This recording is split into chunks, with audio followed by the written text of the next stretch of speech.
بسم اللہ الرحمن الرحیم۔ آج ایک تبلیغی جماعت کی بہت ہی پیاری کارگزاری اور بہت ہی ایمان کو مضبوط کر دینے والی کارگزاری، اور آپ حیران ہو جائیں گے ایسے کہ کیسے یہ محنت کرتے ہیں، کیا محنت کرتے ہیں۔ اور وہ حضرات جو تبلیغی جماعت سے ناواقف ہے خصوصاً ان کے لیے بہت ہی اہم، تو تمام حضرات سنیں۔ کارگزاری تھوڑی سی لمبی ہے لیکن انشاءاللہ میں جلد از جلد پڑھوں گا تاکہ مختصر سے مختصر ہو جائے اور آپ کو سننے میں آسانی ہو۔ آخر تک سنیے، انشاءاللہ آپ کو بہت فائدہ ہوگا۔ آپ کو میں سناتا ہوں تو انشاءاللہ آپ لوگوں سے بھی اس کو شیئر کریں۔ بسم اللہ الرحمن الرحیم۔ متحدہ عرب امارات سے ایک جماعت 40 دن کے لیے روس میں تبلیغ کی غرض سے گئی تو جس مسجد میں ان کی تشکیل ہوئی بدقسمتی سے اس کا تالا بھی زنگ آلود ہو چکا تھا۔ جماعت کے ساتھیوں نے مسجد کھولی تو ساری مسجد مٹی کا ڈھیر بنی ہوئی تھی۔ پوری مسجد میں گرد جمع تھی۔ انہوں نے پوری مسجد کی صفائی کی۔ نماز کا وقت ہوا۔ اذان کی آواز سن کر ایک بڑھیا تیز قدموں سے چلتی ہوئی مسجد کی دہلیز پر آ کر کھڑی ہو گئی اور حیرت سے جماعت کے ساتھیوں کو تکنے لگی۔ غور سے ادھر ادھر کا معائنہ کرتی رہی۔ ساتھیوں کے دریافت کرنے پر کہا کہ میں یہی پڑوس میں رہتی ہوں، 70 سال ہو گئے ہیں، میں نے کبھی اس مسجد میں کسی کو آتے نہیں دیکھا۔ جیسا آپ کو کرتے دیکھا یہ سب میرے باپ دادا کرتے تھے، لیکن ان کے بعد جو وقت گزرتا گیا سب بدلتا گیا۔ جب جماعت والوں نے یہ دل سوز باتیں سنی تو رونے لگ گئے کہ ہم نے آنے میں بہت دیر کر دی۔ اگلے دن یہ لوگ محلے میں گھر گھر دکان دکان پر جا کر لوگوں کو جو ناسمجھی کی وجہ سے مرتد ہو چکے تھے ان کو اسلام کی دعوت دی، پھر سے مسلمان کیا اور مسجد میں لائے۔ چند ہی ہفتوں میں پورے محلے میں دین کی لہر آ گئی، جیسا کہ اسلام ان کے لیے ایک نیا مذہب ہو۔ کچھ دنوں بعد محلے والوں نے 500 گز کی قالین پر تمام لوگوں کو جمع کیا اور جماعت والوں سے دین کے معاملات سیکھے اور مزید محنت کے لیے لوگوں کو تاکید کی۔ پھر جب ان کے 40 دن پورے ہو گئے تو ان کی رخصتی کے دن اس محلے میں گمسان کا عالم تھا، جیسا کہ ان کا کوئی خاص عزیز فوت ہو گیا ہو۔ یہ آپ کہاں جا رہے ہیں؟ کیا آپ لوگوں کو دکانیں چاہیے؟ کیا آپ لوگوں کو مکان یا عورتیں چاہیے؟ دکان مکان کا بندوبست ہمارے ذمہ ہے۔ ہم اپنی بیٹیوں کے نکاح آپ سے کرنے کے لیے تیار ہیں، بس آپ لوگ ہمارے ساتھ رہ کر ہمیں ہمارے اسلام سے متعلق مزید رہنمائی فرمائے۔ یہ وہاں کے مقامی لوگوں نے جماعت والوں سے کہا جو بھی چیز آپ کو چاہیے آپ یہاں ہمارے ساتھ رہ جائے، ہم آپ کو تمام سہولیات دیں گے۔ تو جماعت والوں نے ان کو اپنی ترتیب سے متعلق بتایا لیکن وہ مان گئے، لیکن وہ بضد تھے کہ آپ لوگ واپس نہ جائیں، کہیں پھر سے ہماری نسل تباہ نہ ہو جائیں۔ جماعت والوں نے اپنی مجبوریاں اور تقاضے بتائے تو بالآخر اس بات پر وہ آمادہ ہو گئے کہ ہم لوگ جاتے ہیں، ایک دوسری جماعت بھیجنے کے لیے اپنے مرکز میں درخواست کریں گے۔ اس طرح سے یہ جماعت اللہ کی راہ سے واپس اپنے گھروں کو لوٹ آئی۔ امریکہ میں قریباً 52 صوبے ہیں۔ وہاں کے لوگ جب رائمنڈ میں اجتماع پر آئے تو درخواست کی کہ ہمیں ہر صوبے کے لیے الگ سے ایک جماعت چاہیے جو در در پہنچ کر اسلام کی حقانیت سے لوگوں کو مستفید کریں۔ امریکہ میں ایک جماعت گئی۔ اس جماعت کے 2 لوگ ایک بندے کے پاس دین کی غرض سے پہنچے تو اس نے ایک بندے کا گریبان پکڑ کر کہا، میرے ابو امی بغیر کلمہ پڑھے اس دنیا سے چلے گئے ہیں، اس سب کے ذمہ دار تم لوگ ہو۔ یہ کارگزاری ہم نے خود بھی سنے ہیں، بڑے ہمیں سناتے بھی ہیں، اس لیے میں نے کہا آپ کے ساتھ بھی اس کو شیئر کرتے ہیں۔ تم لوگوں نے دین پہنچانے میں بہت دیر کر دی، قیامت کے دن میں تم لوگوں سے اس بات کا حساب لوں گا۔ جب اس آدمی کا غصہ ٹھنڈا ہوا تو اس سے اس ملال کی وجہ پوچھنے پر معلوم ہوا کہ کچھ ہی ماہ پہلے وہاں کی ایک دوسری جماعت آئی تھی جن کی بدولت یہ بندہ اسلام سے متاثر ہو کر حلقہ بگوش اسلام ہوا ہے، اور اس کو دکھ ہے کہ اس کے والدین بہت بڑی نعمت سے شرمندہ ہو کر ہمیشہ کے لیے جہنم کی آگ میں جلیں گے۔ فلپائن میں 400 سال پہلے 100% مسلمان تھے، لیکن اسلام سے ناہم آہنگی کی بدولت یہ لوگ اسلام سے دور ہوتے گئے، اور کچھ لوگ تو برائے نام مسلمان رہ کر باقی سب مرتد ہو گئے، جیسے کہ آج کل ہمارے اللہ معاف کرے ہندوستان پاکستان کا حال ہے۔ تو ہمیں بھی اپنے آگے آنے والی نسلوں کے بارے میں سوچنا چاہیے کسی کا بھائی عیسائی تو کسی کا باپ۔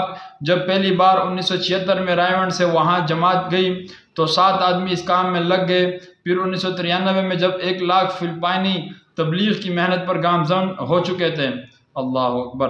بنگلہ دیش میں تبلیغی اجتماع کے موقع پر ایک فرانسیسی اچانک ممبر پر آ کر کہنے لگا کہ اے لوگو، ہم نے تم لوگوں تک چھوٹی سی چھوٹی اپنی ایجادات بھیجی تاکہ سارے لوگ ہماری ایجادات سے مستفید ہوں، لیکن تم نے لوگوں کو مفت کا کلمہ تک ہمارے اجداد سے روکے رکھا، اس کا حساب اللہ تم سے لے گا۔ چند سال پہلے تنزانیہ میں ایک جماعت گئی۔ کچھ ماہ بعد ان کا خط رائے میں موصول ہوا کہ یہاں کے لوگوں میں دین کی اتنی طلب اور پیاس ہے کہ ایک دن میں 3000 لوگوں نے اسلام کی دعوت قبول کر لی، اور جب وہ جماعت سال پورا کر کے واپس آئی تو کارگزاری میں بتایا کہ ایک سال میں 20,000 لوگ مسلمان ہو گئے۔ الحمدللہ۔ یہ تنزانیہ میں۔ انگلینڈ میں 1952 میں جب پہلی جماعت گئی تو وہاں صرف 2 مسجدیں تھیں، اب تبلیغ کی برکت سے اور اللہ کے فضل و کرم سے 1500 مساجد ہیں۔ یہاں پر انہوں نے 1500 لکھا ہوا ہے، لیکن ہم نے زیادہ سنی ہے۔ اچھا، وہ فرانس میں تھے، فرانس میں 5000 مساجد کا ہم نے سنا تھا، جن میں سے 100 سابقہ گرجا گھر ہیں۔ 100 گرجا گھروں کو گرا کر مسجدیں بنائی گئی ہیں۔ انگلینڈ والوں کا کہنا ہے کہ وہاں اب گرجا گھر بہت کم رہ گئے ہیں۔ جب بھی کوئی گرجا گھر فروخت ہونے لگتا ہے تو مسلمان خریداری میں پہل کرتے ہیں۔ ایک گرجا گھر کی خریداری پر ایک ہندو نے مندر بنانے کے لیے قیمت میں چڑھائی کر دی تو مسلمانوں کی عورتوں نے اپنے زیور بیچ کر اس کی رقم ادا کر دی اور گرجا گھر کی جگہ مسجد تعمیر کرائی۔ یاد رہے کہ گرجا گھروں کی جگہ مسجدوں کی تعمیر کی بڑھتی ہوئی تعداد کی وجہ سے حکومت نے پابندی بھی لگائی تھی۔ اب وہاں گرجا گھر صرف اتوار والے دن کھولے جاتے ہیں، باقی پورا ہفتہ بند رہتے ہیں۔ یہ کیا ہے؟ تبلیغ کی برکت۔ یوگوسلاویا یہ ایک ملک کا نام ہے میں جب پہلی جماعت گئی تو دور دور تک مسجدوں کی عدم موجودگی کی وجہ سے ان کو ہوٹل میں رہنا پڑا، اور اب الحمدللہ دعوت و تبلیغ کی محنت سے وہاں آج 3500 مساجد آباد ہیں۔ ہائی لینڈ میں موجودہ تبلیغی مرکز پہلے پادریوں کا دینی مدرسہ تھا، جہاں پر پادریوں کو دینی تعلیم دی جاتی تھی۔ لندن میں جو تبلیغی مرکز ہے وہ پہلے عیسائیوں کا گرجا گھر تھا۔ لندن کا تبلیغی مرکز اکثر ساتھیوں نے دیکھا بھی ہوگا سوشل میڈیا پر۔ کینیڈا میں پادریوں کا ایک بہت بڑا مدرسہ تھا، لیکن آج وہاں پر قرآن حدیث کا درس دیا جاتا ہے۔ فلپائن سے ایک جماعت کو کیوبا ایک جو مشہور زمانہ جیل ہے، کیوبا جیل بھیجا گیا، جس کی برکت سے وہاں کے 3000 مرتدوں نے کلمہ پڑھا اور 30 باقی لوگ بھی اسلام کی دولت سے مالا مال ہوئے۔ جب یہ جماعت واپس آنے لگی تو کیوبا والوں نے زار و کتار رونے لگے اور درخواست کی کہ ہمارے بھائیوں سے کہنا کہ ہمیں بھول نہ جائے، ہمارے یہاں رہنمائی کے لیے، اسلام کے فروغ کے لیے اور ہماری نسلوں کے ایمان کے لیے تحفظ کے لیے آتے رہنا۔ فلپائن میں عورتوں کی ایک جماعت گئی تو ان کا بیان سن کر 60 فلپائنی عورتوں نے وہیں بیٹھ کر اپنے لیے برقعے منگوائے اور واپسی پر برقعے میں ملبوس ہو کر واپس گھر ہوئی۔ یعنی ایسے دعوت کا اثر ان کے اوپر ہوا کہ گھر تک بھی گئی تو برقعے کی حالت میں گئی، اپنا برقع پہنا اور مسلمان ہوئے۔ انہوں نے جب اپنے بچوں کو دین کی تعلیم کے لیے رائے بھیجا، جب پتہ چلا کہ دینی تعلیم کے لیے پوری دنیا سے لوگ رائے کی طرف آ رہے ہیں اور تعداد میں کثرت کی وجہ سے کچھ بچوں کو واپس کیا جا رہا ہے، تو فلپائنی عورتوں کی طرف سے ایک خط موصول ہوا کہ خدارا ہم نے اپنے زیور بیچ کر بچوں کو دین کی تعلیم کے لیے روانہ کیا ہے، خدا کے لیے ان کو واپس نہ کرنا ورنہ یہ کبھی بھی دین کو نہ سمجھ سکیں گے۔ اور الحمدللہ اس وقت رائے مرکز میں ہم بھی پڑھتے رہے، ہمارے ساتھی پڑھتے رہے ہمارے ساتھ۔ رائے مرکز میں اس وقت سب سے زیادہ جو باہر کے ممالک کے لوگ آتے ہیں وہ فلپائن اور تھائی لینڈ کے آتے ہیں۔ یہ ان کی برکات ہیں، ان کی عورتوں کی محنت ہے۔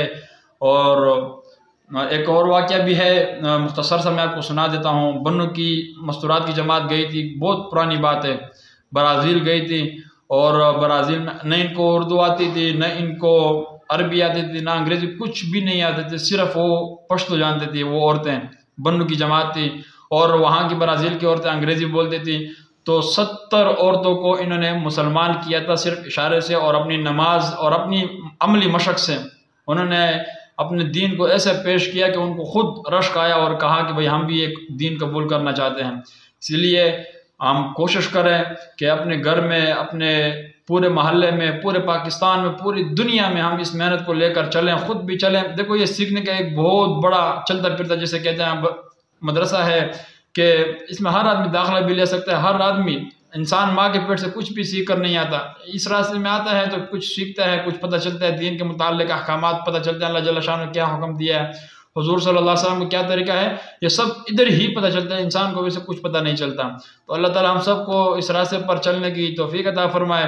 جو ساتھی 4 مہینے کا لیے تیار ہیں تو وہ بھی اپنے کمنٹ میں ارادہ بتا دیں۔